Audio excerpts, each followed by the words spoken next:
ஹாய்ங்க எல்லாருக்கும் வணக்கங்க.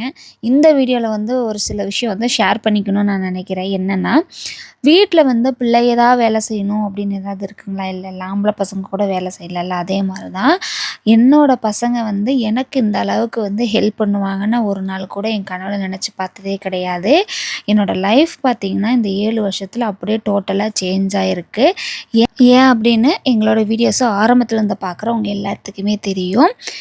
தீபக் பார்த்தீங்கன்னா, ஃபர்ஸ்ட் ஸ்டாண்டர்டு, பரணி அப்ப தான் ப்ரீகேஜி ஏதோ ஸ்கூல் போயிட்டுறான். அந்த சமயத்தில தான் எதிர்பாராத நெறைய விஷயங்கள் நடந்துருச்சு. ஆனா அப்போ இவங்க 2 பேரும் விவரம் தெரியாத வயசுல தான் எல்லாமே நடந்துச்சு. ஆனா இந்த அளவுக்கு வருவானுங்க அப்படின்னு நான்லாம் ஒரு நாள் கூட கனவு கண்டதே கிடையாது. லைஃப் எப்படி ஆகும்? நம்ப எப்படி வாழப்போறோம்? அப்படின்லாம் நான் ஒரு நாள் கூட நெனச்சு பார்த்ததே கிடையாது.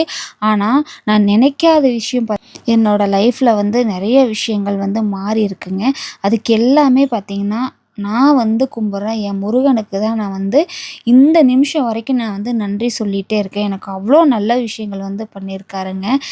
பெரிய பையன் இந்த அளவுக்கு மெச்சூர்டா நெறைய விஷயங்கள் எனக்கு இப்போ வரைக்கும் சொல்லிக் குடுத்துட்ருக்காங்க. அந்த அளவுக்கு வளர்ந்துருக்கானுங்க. அந்த அளவுக்கு நெறைய விஷயம் தெரிஞ்சிருக்காங்கன்னு நெனைக்கிறப்ப எனக்கு ரொம்ப சந்தோஷங்க. உண்மையாலுமே சொல்றேங்க, எனக்கு இந்த வாழ்க்கை போட்டது முருகர் தாங்க. பிச்சையா போட்டிருக்காருங்க. அவருக்கு நான் கடைசி வரைக்கும் நன்றி கடமைப்பட்டிருக்கேன்னு தான் நான் சொல்லுவேன். என்னால முடிஞ்சத நான் பண்ணிட்டு தான் இருக்கேன். அதுக்கு எல்லாத்துக்குமே என் முருகனுக்கு தான் நான் கோடான கோடி நன்றிகள் சொல்லுவேன்.